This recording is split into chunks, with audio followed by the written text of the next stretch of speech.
There we go.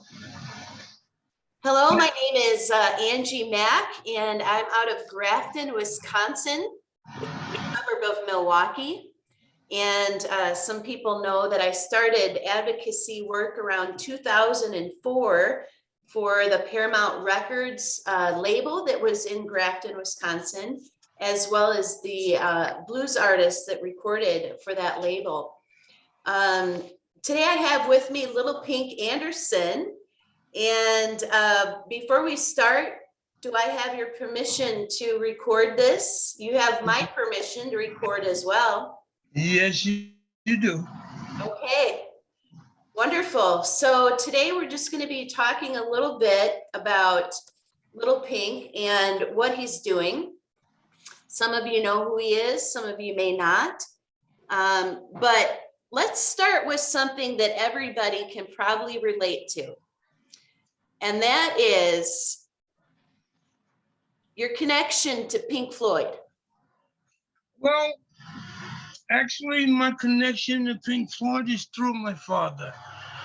The story, the way I understand the story, they started out as a blues band. I don't know the name of them or whatever, but Sid Barrett joined the group, and his two favorite artists were Pink Anderson and Floyd Council. So they took the two first names, put them together, and of course the rest is history.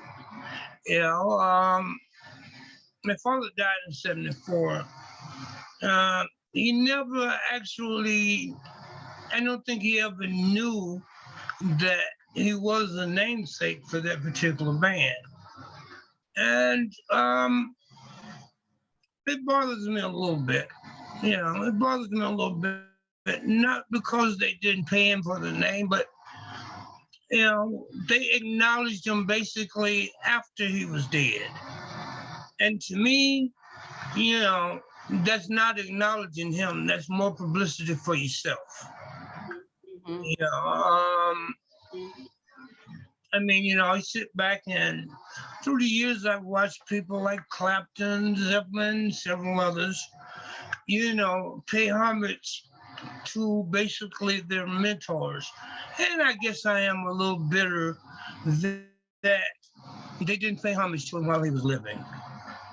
Yeah, it's important. It's vital to give homage to artists. It's vital. Yeah, And, but in my opinion, it's more vital to give it to them when they're alive. Yeah. Because when you give it to them when they're dead, you're basically giving it to air.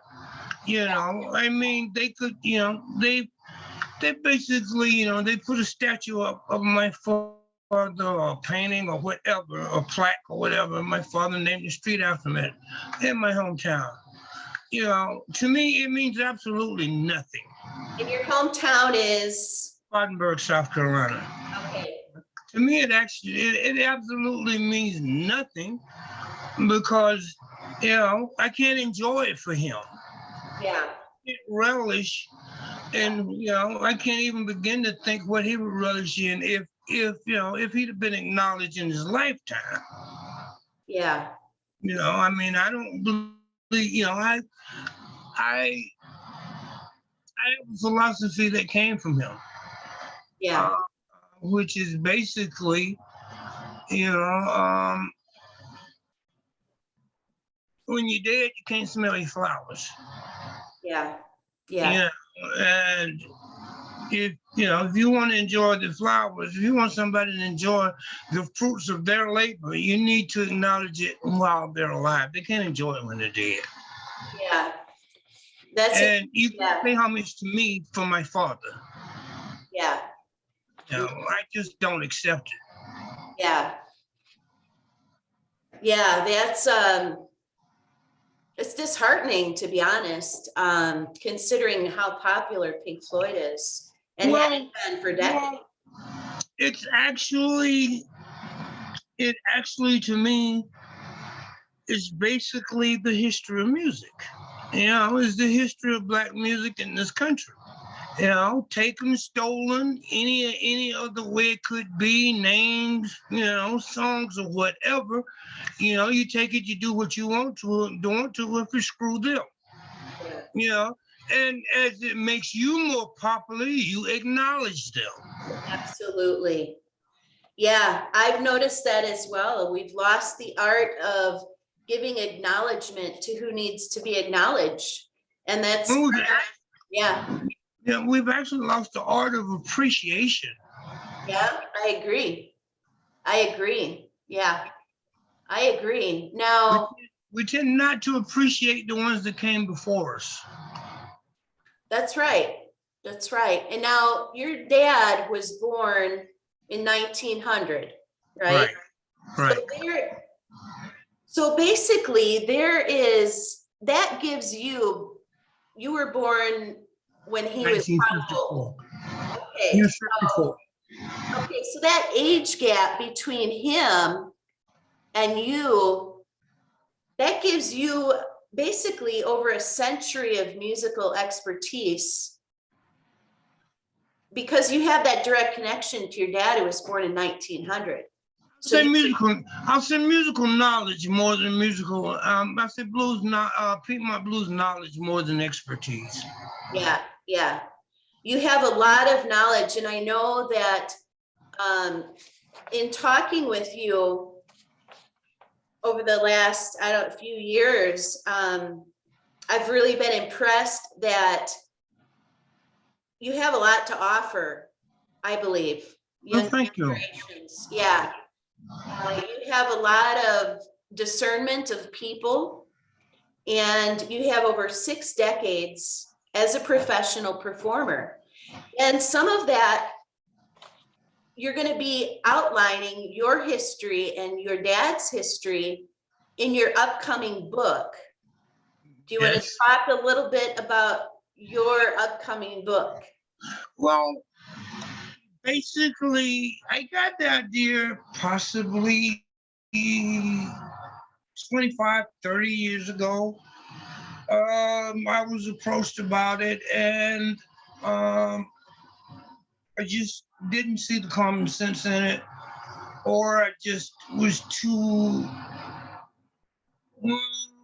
loopy. I'll use for a word. I was just too loopy to understand the value of it. You know, especially the historical value as far as my father, myself. You know, basically the Anderson name when it comes down to Piedmont music, because I am the last. Yeah. Yeah. So I kind of got the idea that I wanted to leave something behind other than the music. And there are a lot of things on the internet. There, a lot of it's right, but there are a lot of assumptions, mistakes, or whatever. I've even been confronted with things like people saying, my father was born in Atlanta, and I tell them, no, he was born in Lawrence, and they tell me I'm lying. And I say, well, where did you get your information from? Well, I got it off the internet. I got it off a book. Where did you get yours from? I actually got mine from him. Yeah, so you are a direct source. Yeah. You are a direct source and the only one around, right?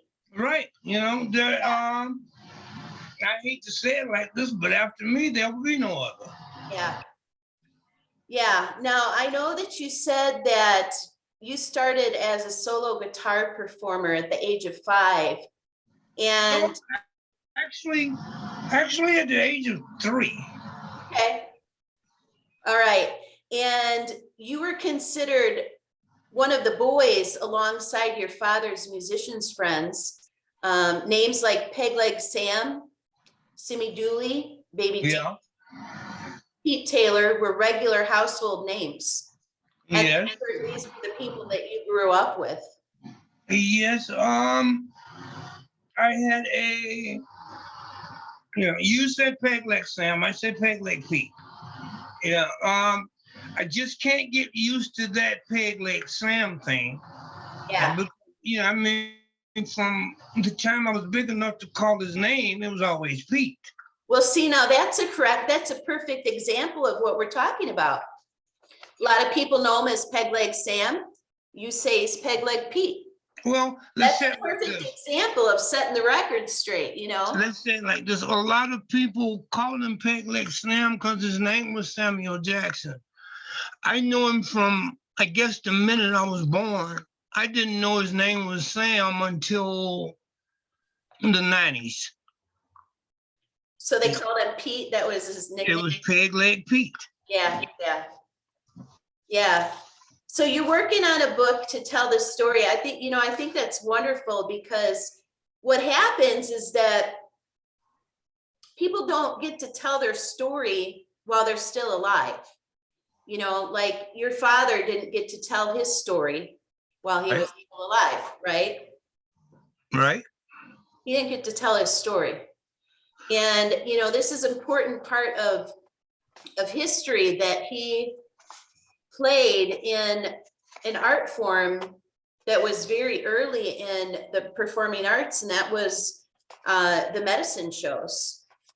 Do you want to tell us a little bit about medicine shows and what those are? I mean, just like a definition of, well, if you don't know what that is. Well, a medicine show was basically traveling performers. It was basically done in the South, Southwest, Southeast, to my knowledge. I'm sure it was done around in other places, because I know the guy that I actually worked with on the medicine show was Chief Thundercloud. He's from Oklahoma. So I'm sure he didn't just drive down to Carolina just to do the shows. And they did travel, they did travel a lot. But I think they primarily performed outside of venues like fairs. They would go set up in a parking lot. It's kind of like what we call busking now. Yeah. But we would set up a little small stage, and of course the music would start to draw the people in. And the purpose of it was for tips and to sell snake oil. Well, snake oil was a cure-all remedy.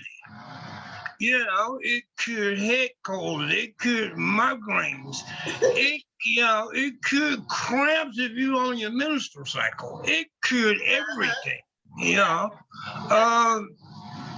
And I remember mixing some, and back then, it was basically water, full color. Sometimes with a little white lightning, they might throw a little turpentine off in there to give it just a little different flavor, or something else, just a drop or two. But it was a cure-all elixir, and it usually sold for about $1 a bottle. Yeah. But there were certain times when it sold 50 cents a quarter a bottle. Because you're trying to make as much money as you could. Yeah. I mean, you have so many fascinating stories that people need to hear about. I mean, obviously. So you're working on your book, and it would seem to me that you would need some support, financial support, to get this book up and running, right? Well, yeah, because I would love to be able. There are very few people alive now that actually knew my dad, but there are a few. And I would love to go back, even to get some of the stories that I don't remember about me. Yeah. But stories of my dad before I was born, from reliable people, and a lot of the stories that I will hear will spark memories back. Yeah. Because my dad always talked about his adventures. Mm-hmm. And I think that was trying to groom me for what he thought was going to be my adventures. Yeah. So I know that your PayPal You have a PayPal account that people can donate to, right? Yes. Yeah, because you are a retired musician. You don't perform anymore unless if it's something, you know, that you feel led to do, or, you know, is the money's good, right? Well, no, it's basically, well, yeah, of course, if the money's good, I can't deny that. But I've had to turn down a few things because of, I retired 16 years ago because of health. Yeah. I wasn't taking care of myself, doing everything wrong. Mm-hmm. And I had a realization on tour with music makers. Mm-hmm. When we left France, I came home. Mm-hmm. And I went to the emergency room, and I think I went to a doctor, and they couldn't figure out what was going on. A couple of weeks later, I was talking to a fan on the phone, rather, and I made the statement, I don't feel good. I wish I could drop off the face of the earth. She told me move to South Dakota is the next best thing. We laughed about it because, to me, it was a joke. Well, Yeah. 2 weeks later, I'm in South Dakota. What is in South Dakota? Me. For me, I'm not down in South Dakota. It's a beautiful place. I love it. I wouldn't want to leave.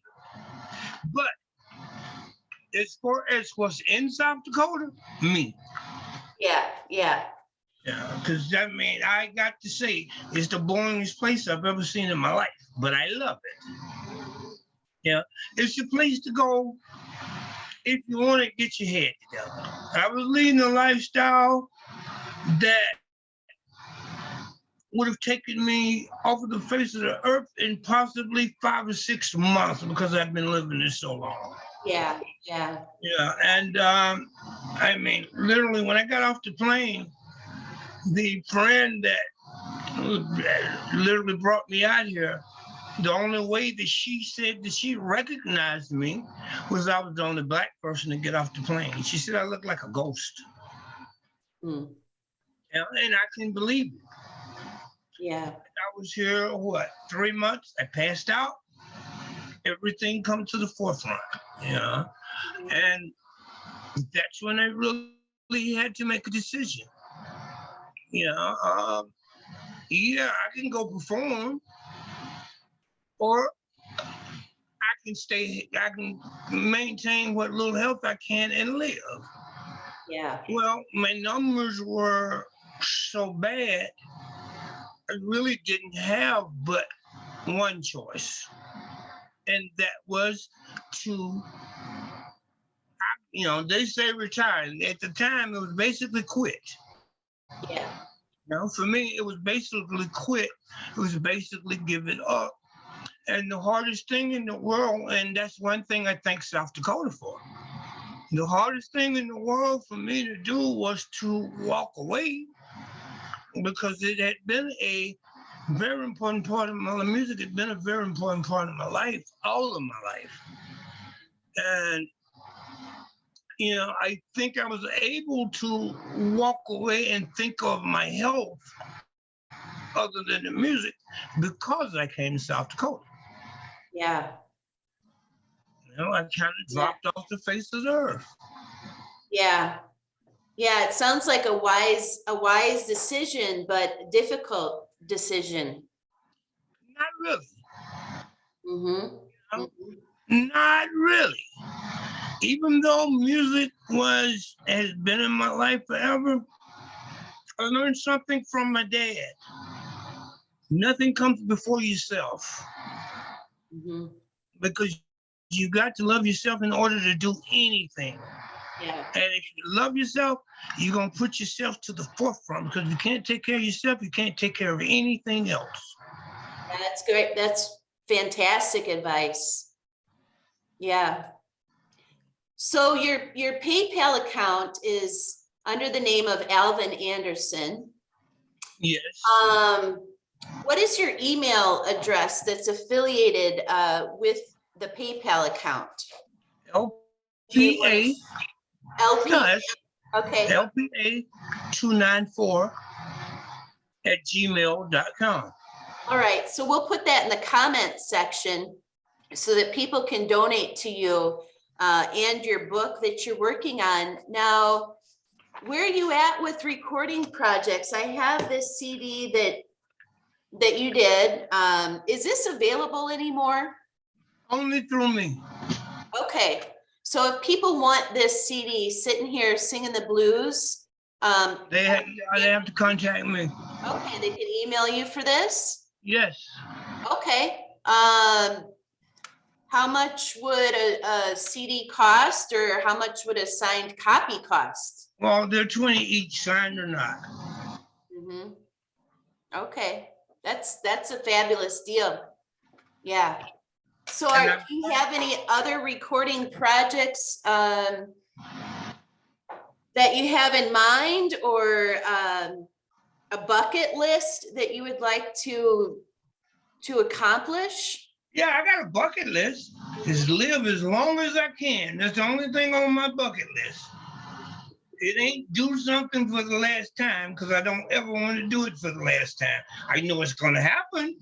I can accept the reality, but I don't have to like it. Yeah. But no, I'm not doing any recording. I thought about possibly doing some recording, but with the state of the economy, with the state of the world,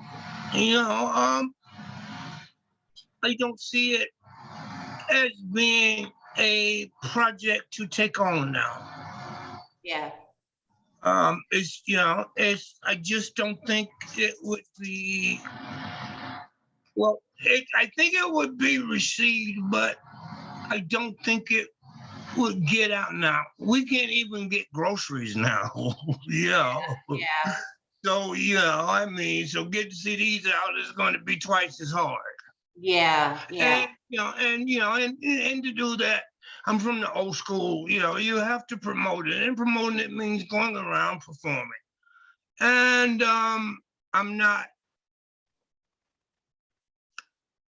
I would say I probably could, but I'm not that. I guess the word is enticed by the performing because of my health. I've got my health pretty much stabilized, and that change of lifestyle is what I think that lifestyle put me in this position, and I definitely don't want to go back to it. Yeah. Yeah. And plus, I'm too old to be out there ripping and running up the road. Mm-hmm. Mm-hmm. Yeah. Well, today we were just going to do a little teaser about your book, and I'm hoping that we can do some more interviews and talks and get some of your stories out there, as you're wanting to do. Again, if people want to donate to Little Pink Anderson, his email is lpa294@gmail.com.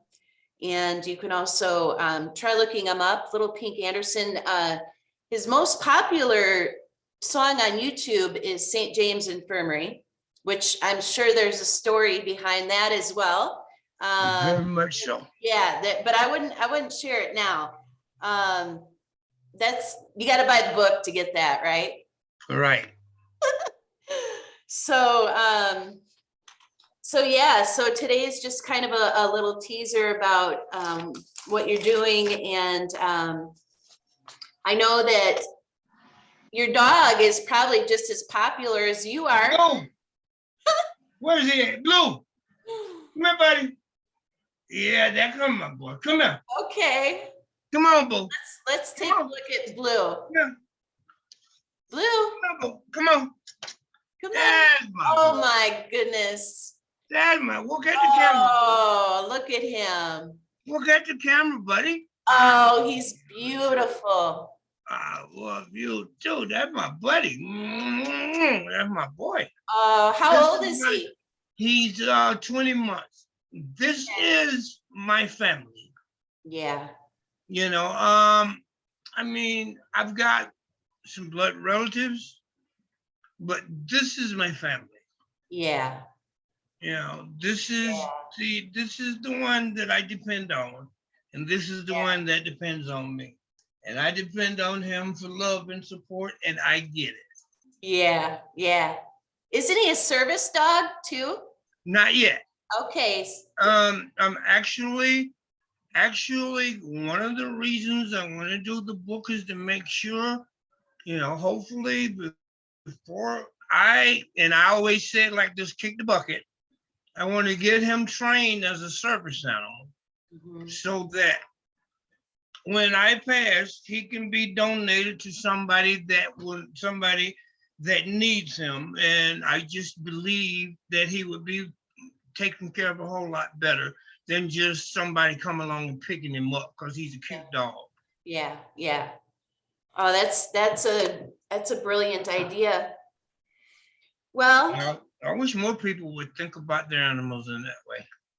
yeah, yeah, yeah.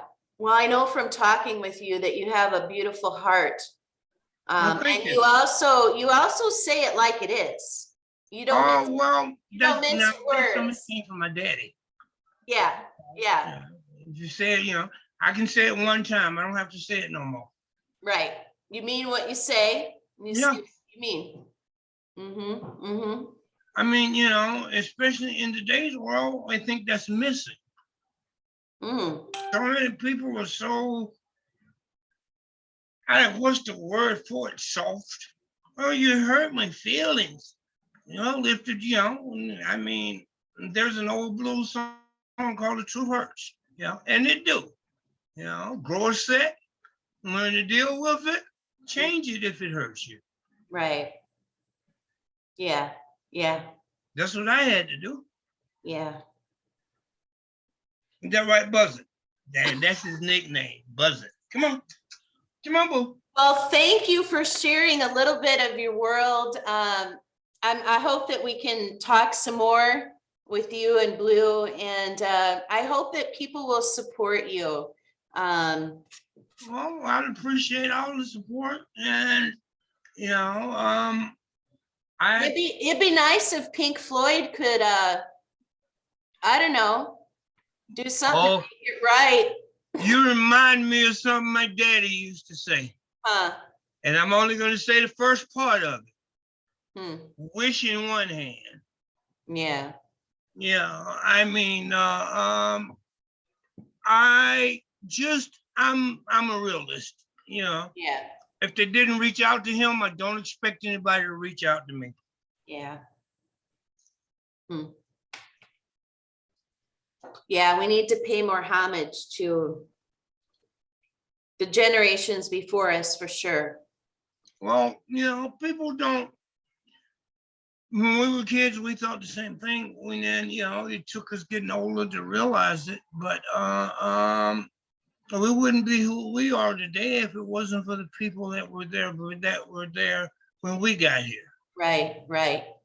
Well, that's why I'm hoping that you can get your book out and maybe do some more interviews, talk some more, because you really do have a lot to offer musicians who are performing today, and you have a lot that you could offer to them, just like your father offered to you. So hopefully your name will start to get out there more and more, and good things happen. Well, I guess the best thing could happen would be to get it out, and especially for the musicians to get it out, Yeah. because I don't think a lot of the younger musicians today understand what they're doing. They understand that they're playing, but that's that. Yeah. Yeah. I'm not trying to call them ignorant or anything of that nature. I don't think they get it. Yeah. You know, that you're basically a public servant when you're a musician. Yeah. You know, because you offer something that most public servants can't. That's peace of mind through music. Yeah. Yeah. Well, is there anything else that you would like to share before we end for today? Well, no, let's save a little bit for the next trip. Yeah, I think so. Okay, well, again, let's have people donate to you. Your email is lpa294@gmail.com. PayPal, Alvin Anderson, and or you could look up Little Pink and donate to his autobiography that he's working on. And let's keep the story going. All right. Thank you. Yeah, thank you, my friend. We'll talk soon. Okay, have a good night, baby girl. Yeah, you too. Bye-bye. Bye-bye.